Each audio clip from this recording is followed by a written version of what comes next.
This news program is proudly brought to you by Smart Start Breakfast Biscuits and Now Biscuits.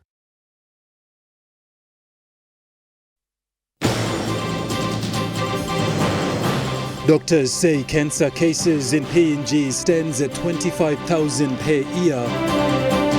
Prime Minister James Marape attends Pacific Island Forum in USA. And Central Governor Rufina Peter visits wards in the province.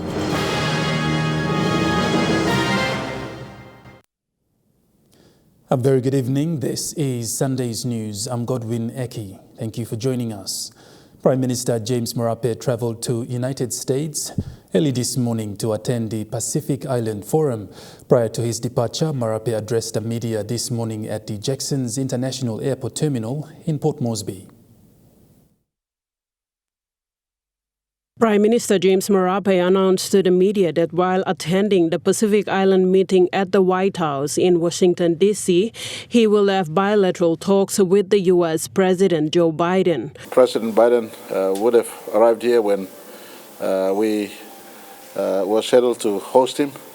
Unfortunately, due to the issues he had back in U.S., he could not come over. He sent Secretary of State, Secretary Blinken.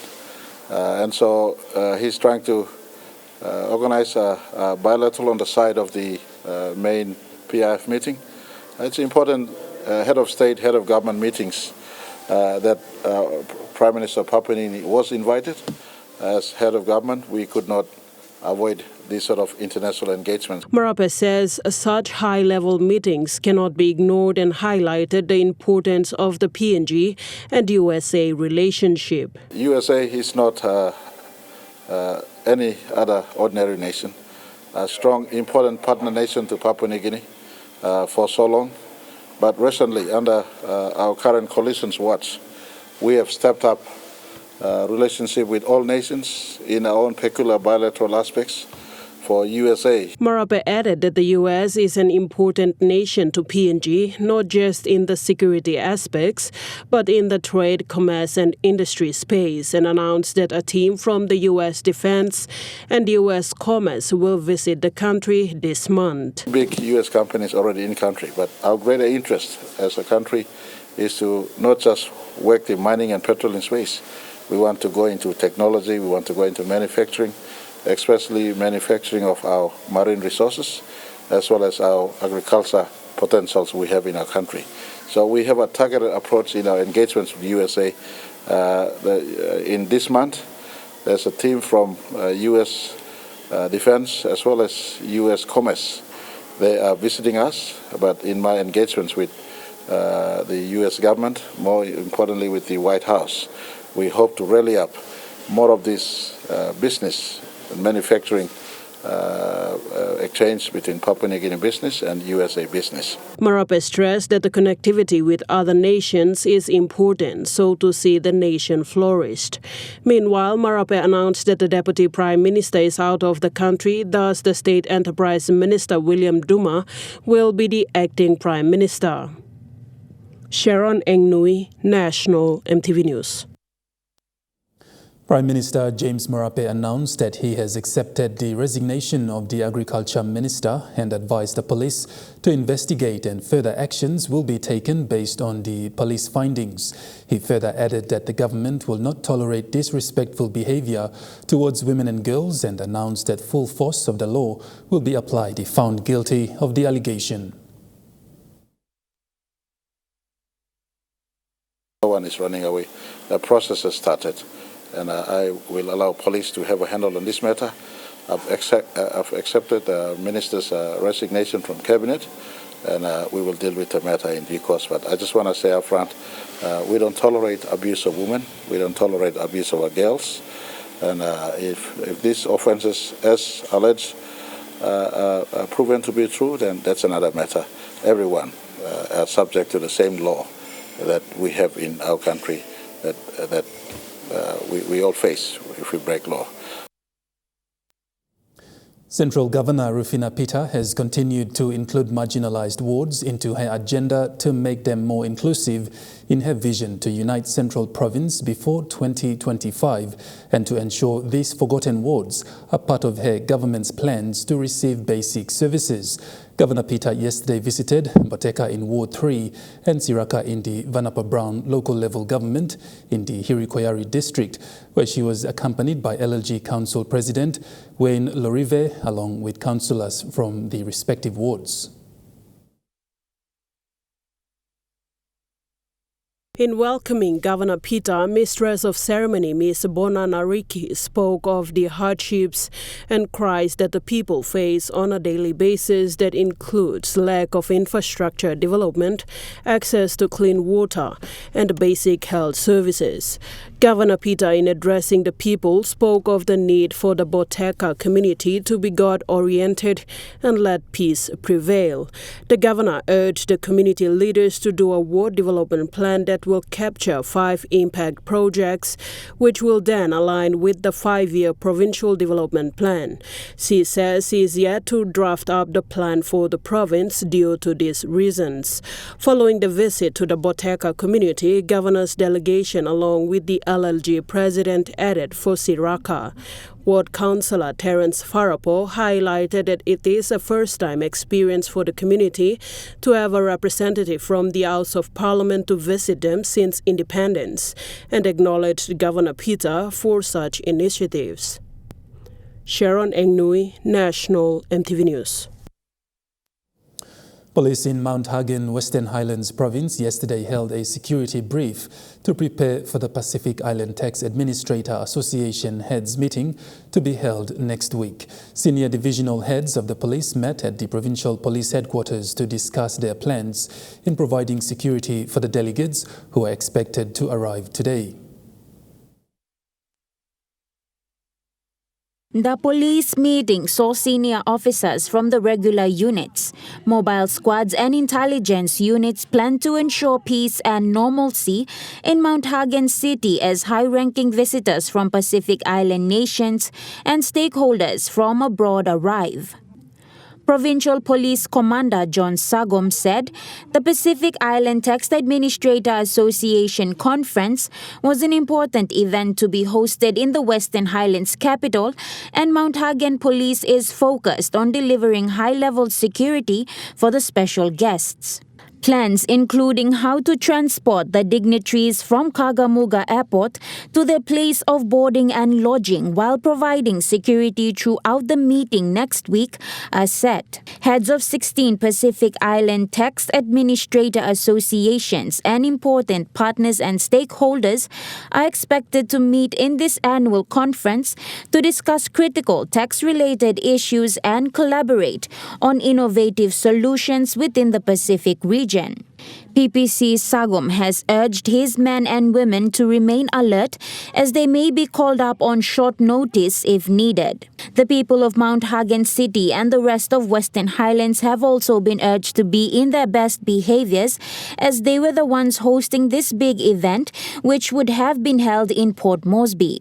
Meanwhile, Mount Hagen police have warned those involved in petty crimes and other illegal activities to refrain from doing so as law enforcers will come down hard on them. Police and military personnel will be manning strategic areas within and around the city starting this Sunday and into next week. Natasha Ovoy, National Emtv News. Western Highlands Governor Wairapa today welcomed the participating delegates for the Pacific Island Tax Administrators Association, which will commence tomorrow. This will be the province's first time to have the experience of hosting an international meeting. Governor Rapa acknowledged the team for their wise decision in selecting Mount Hagen as the venue for hosting this significant event.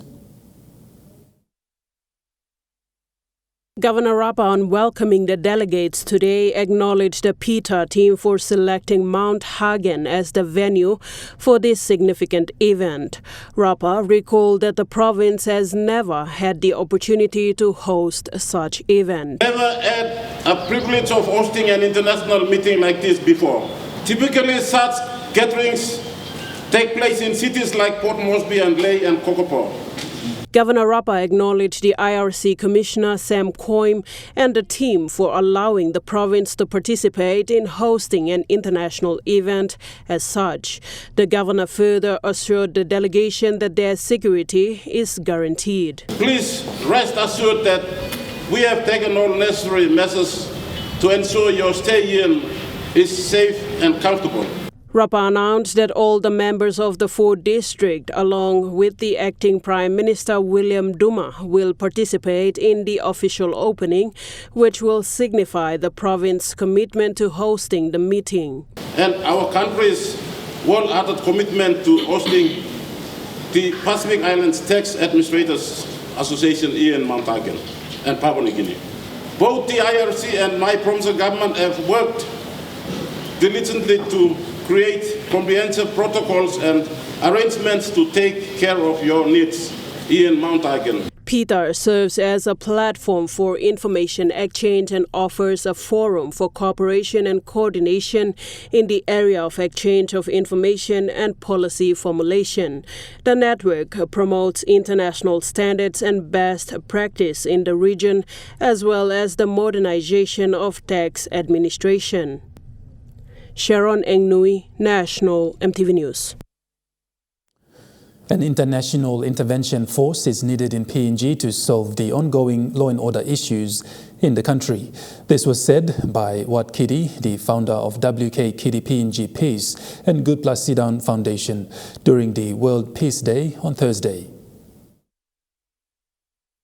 A special message delivered in last year's World Peace Day was peace before prosperity. However, Mr. Kidi says more chaos and problems happened this far. People with guns, there's lots of people with homebrew, and there's lots of people with prostitution, and there's lots of all this were never there before in the communities, in the villages. They were never there before. Now, if you check the four corners of PNG, in nearly every village in PNG, this long is out there. He stressed that we have so much law and order issues in PNG due to ignorance and disobedience. And everybody was talking about, in the last many years, they talk about prosperity. PNG being the richest country in the world, or we can make the PNG the richest country in the world. We cannot do it in any other way. We can only do it through peace, and we can do it through lawful ways, compliance, and listening, obeying, and all those good things that we must do to uphold the peace. He strongly recommended an international intervention force, stating that it is the solution to all the chaos in PNG as we cannot fix it ourselves. We're trying to put policemen to combat the lawlessness. These policemen are our own guys. They're already in the system. They're already part of the corruption, part of the lawlessness, part of the unlawful things. And we ask them to fix it. They're already being brainwashed. Mr. Kidi says, once we correct the lawlessness, every development will fall in place. Esther Gane, National Emtv News. National Emtv News continues after the break with more stories. Stay with us.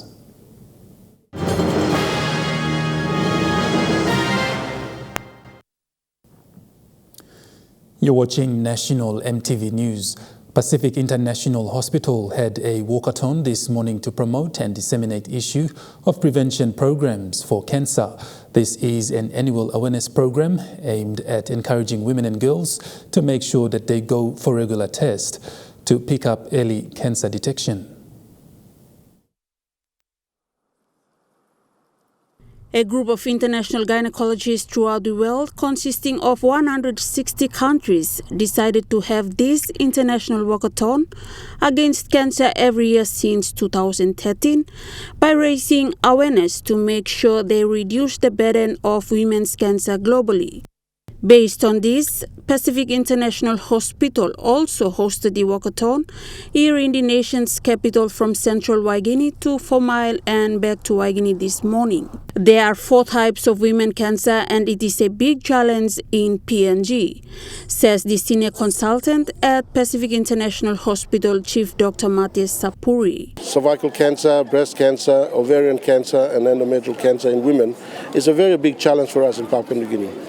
And because it's a big challenge now that the incidence is going up and up, it shows that we need to continue to spread the message in the community. He stressed that they need to spread the message in the communities to ensure prevention is practiced in all communities. Prevention means doing prevention, and screening is a very important part of any program to reduce all the incidence of cancers in our country. So that's where we are. So the important message with such a walk every year is to continue to encourage women and girls to make sure that they go for their regular tests to pick up cancer early. The problem in PNG is women go to hospital at stage 3 and 4 of cancer, and that is too late, says Chief Dr. Matthias. And many of us are not able to do surgery or do radiotherapy or chemo when you're in stage 3, stage 4. So the message is that get a regular testing done, okay? A pap smear, a mammogram, and an ultrasound to pick up all this cancer much earlier. Esther Gane, National Emtv News. The senior consultant obstetrician and gynecologist at the Pacific International Hospital, Chief Dr. Matthias Sapuri, said the estimated number of new cancer cases in PNG is 25,000 cases annually. These cancers are referred to as silent killers. Chief Dr. Matthias says they operate about 800 cancer patients every year at the Pacific International Hospital and 3 to 4 cancer cases every week. He stressed that this will continue to increase if hospitals fail to do cancer screening. There's 25,000 new cases every year of cancer. Every year you get new cancers, 25,000. Now that's a huge number. And it's going to continue to climb. I think the figures are way more than 25,000 that we estimated from the health department system. But what it means is that we're having so to speak, a crisis in cancer care in our country. So we need to really do a lot more screening to be able to pick up them and treat them earlier. He says women get cervical cancer through sexual intercourse. Therefore, young girls are encouraged not to have sex before the age of 18 to avoid cervical cancer. So the message to young girls is do not have sexual intercourse until you're mature, you're 18 and above, before you start having sexual intercourse. So you reduce the risk. And if you're having unprotected sex, always use a condom. All girls and women were encouraged to go and get tested for the 4 types of cancers. I think based on what we're saying today is prevention, is to ensure that young girls every year go get a breast scan or mammogram, get a pap smear done every 2 years, get an ultrasound done every 2 years to make sure your pelvic organs are normal, because the risk of all the women cancers, the 4 big women cancers are breast, cervical, ovarian and endometrial. Esther Gane, National Emtv News. Girls are encouraged by the senior consultant obstetrician and gynecologist Dr. Matthias Sapuri to get the human papillomavirus vaccines that provides 99.9% protection from cervical cancer, and also to go for early checkup to prevent other cancers. All provincial health authorities are also encouraged to have cancer screening programs, not only for women and girls, but for children and men as well. Encouraging girls to also have the vaccine, the Gardasil vaccine. Here in PIH we have what is called Gardasil 9, which is a very effective vaccine. It's almost 99.99% protection when you have 3 doses of the vaccine. So cervical cancer now is a preventable disease. Other cancers are also preventable if you're able to pick it up early and get treatment much earlier. On Friday last week, landowners of Porgera and Ari Group Holdings Limited met with Boroko Motors to sign agreements to purchasing 60 trucks from the car dealer worth 150 million kina. This comes after several agreements have been signed by the government to get the work started at the new Porgera project. Boroko Motors, after signing an agreement with 150 million kina with Ari Group Holdings Limited, new Pogera landowners will receive 60 trucks to conduct business and other services in Pogera. Person in charge of the business development when it comes to new pathways and business opportunities is Carl Yalo, who says the opportunity now with Boroko Motors will help the landowners like never before. He says it's time landowners now start to think outside the box and take every opportunity they can, which will make things easier for the future generations of Pogera.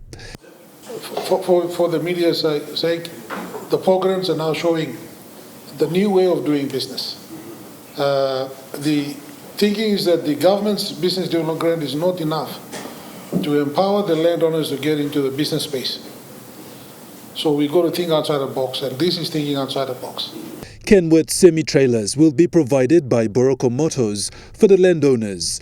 Alluding to that was Iyalo Kapili, also representing the landowners of Pogera as the legal counsel and secretary as to how the landowners want to conduct business moving forward. Landowners are doing their own power project, so which is now drilling stage has been completed, and Obole construction will start next year. So there are a lot of issues or talking going on in relation to power from the LR side to the demand side. So people are putting all sorts of position papers here and there and talking too much, being in the media and everywhere.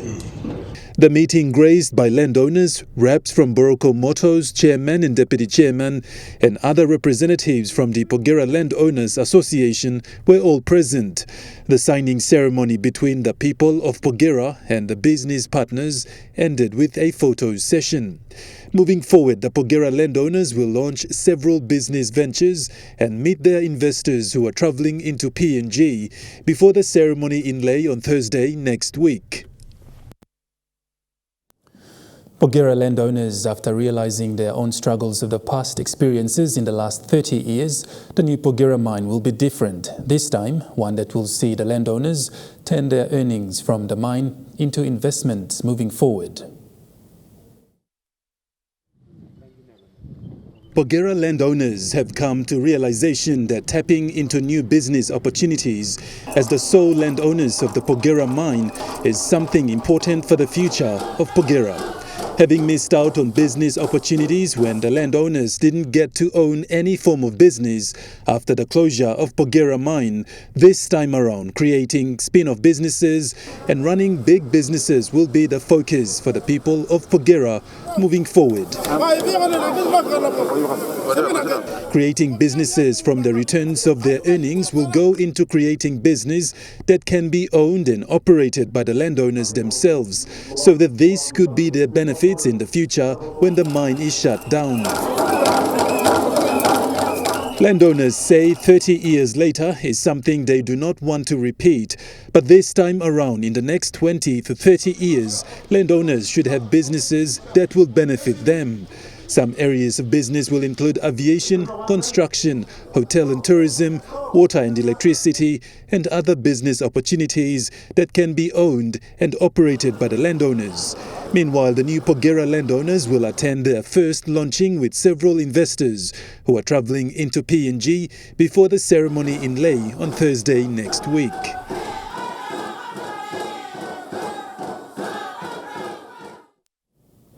As part of the business ventures, the new Pogera landowners will try tap into creating electricity in Pogera using water.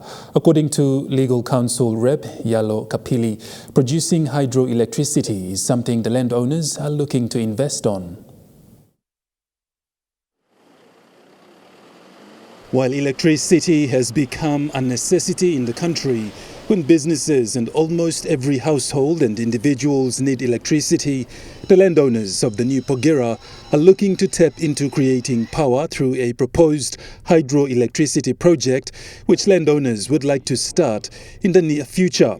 According to the Secretary for Ari Group Holdings Limited and Legal Counsel Rep for Pogera landowners, Iyalo Kapili said the project is one that becomes a legacy in the future for the people of Pogera. There are a lot of issues or talking going on in relation to power from the LR side to the demand side. So people are putting all sorts of position papers here and there and talking too much, being in the media and everywhere. But insofar as the power estimate landowners are concerned, we are building our own hydro. Yes. And that is the sustainability for the power people. Even after the close of the mine, we will still sustain electricity supply to the Power Valley through hydro, not through the gas. He said the hydropower project is just one of the many other projects the new Porgera would like to establish, not just to have a legacy, but one that will support the landowners when the mine shuts down in the next 20 to 30 years, that the people of Porgera can fall back on. That is one of the sustainable projects that the RE group is doing for the benefit of the people of Power Valley, but not only Power Valley, but people who are living along the corridors of the highway from the project site, from the hydro site to the mine site. So they will be supplied with electricity along the way. So we are doing our own electricity project as well, which also will be a launch. And our engineers will also do a presentation for the benefit of everyone. He said for some of the major projects next week, the landowners will meet various investors who are arriving in PNG so that business opportunities can be a major agenda for the betterment of Porgera moving forward. National Emtv News continues after the break. Stay with us.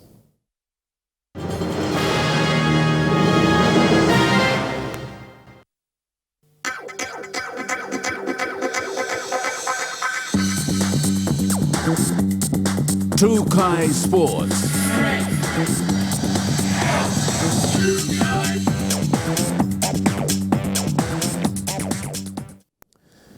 Welcome to Trukai Sports. The annual Prime Minister's 13 Rugby League match yesterday at the National Football Stadium saw the Kangaroos maintaining their dominance with the full-time score of 30-18 over the PNG Kumuls.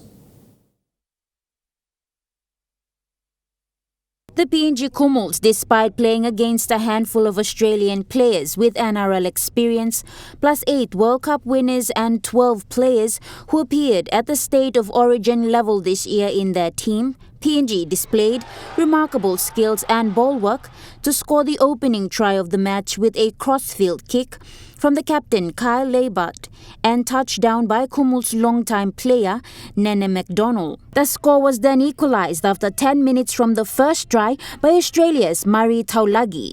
As the game progressed, it became a strong back-and-forth battle. The Kangaroos' experiences allowed them to maintain a slight lead, but the Kumuls were relentless in their pursuit. Bone-crushing tackles and heart-stopping runs kept the PNG supporters on the edge of their seats. Despite the valiant efforts, the Kumuls could not bridge the gap in the final moments of the game.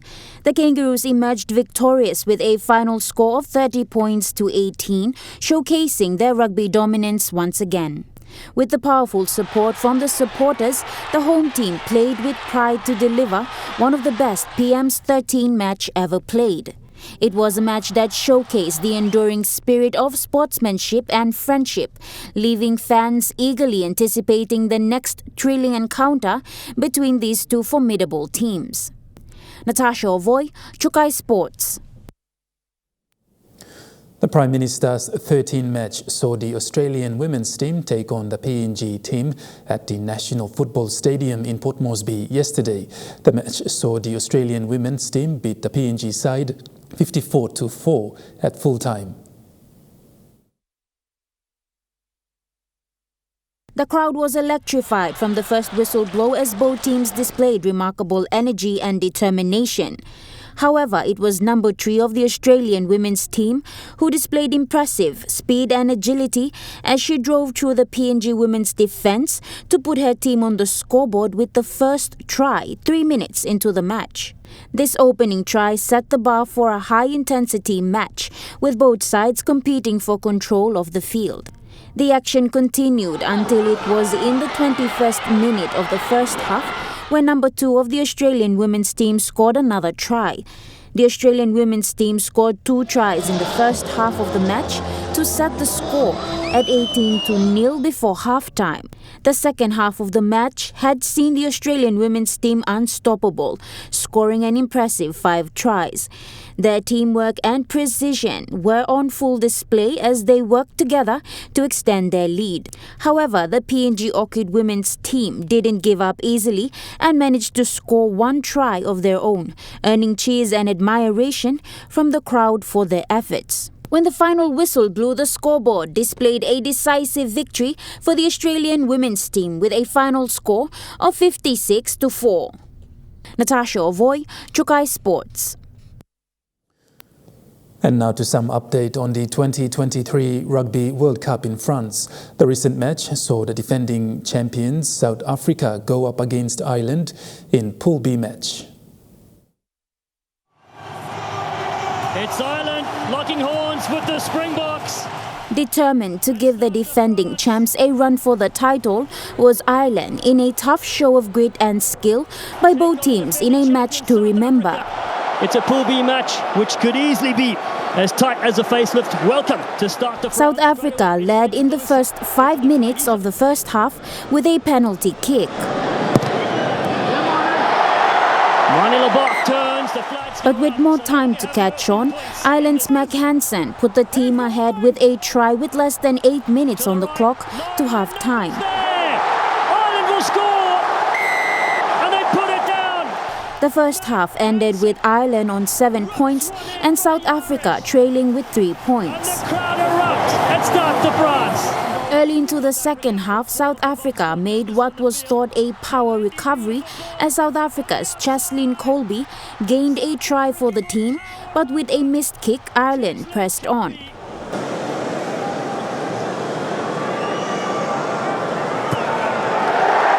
Crowley has his name in the book. To seal the match, Ireland gained 2 penalty kicks, one with 20 minutes into full time and another just 3 minutes to the last hooter, giving the renowned team an advantage over the reigning champions, ending the game with 13 points to South Africa's 8 points. So they're going to try to dig this out. It's there. Has it come out?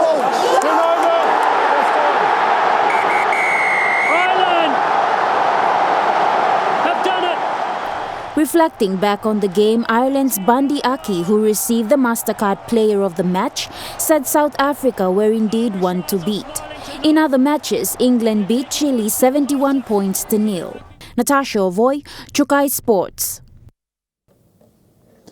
And Chukai Sports continues after the break. Stay with us.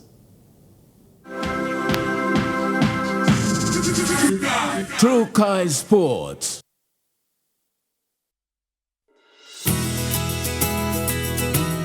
This weather update is proudly brought to you by MoneyPlus, with you always.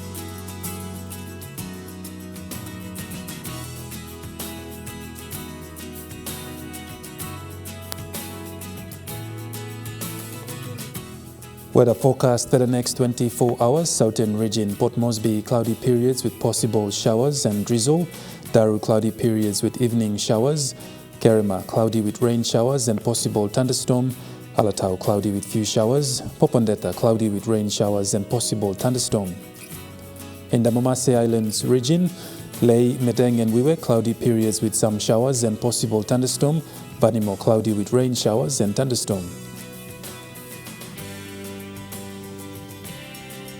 In the New Guinea Islands region, Lorengau, cloudy with rain showers and thunderstorm. KVN, cloudy periods with some showers and possible thunderstorm. Kokopo and Rabaul, cloudy periods with few showers and possible thunderstorm. Kimbe, partly cloudy with few showers. Uka, cloudy with rain showers and thunderstorm. And in the Highlands region, Mount Hagen, cloudy with rain showers and possible thunderstorm. Goroka and Kundiawa, cloudy with rain showers and thunderstorm. Mendi and Wabeg, cloudy with rain showers and thunderstorm.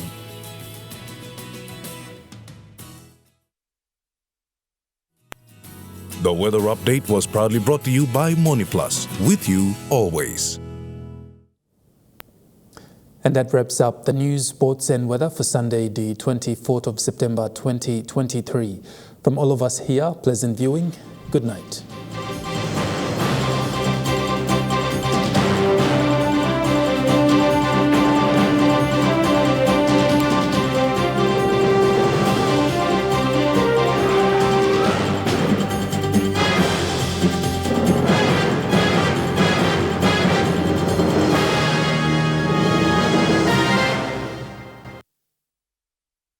This news program was proudly brought to you by Smart Start Breakfast Biscuits. and Gold Nuggets.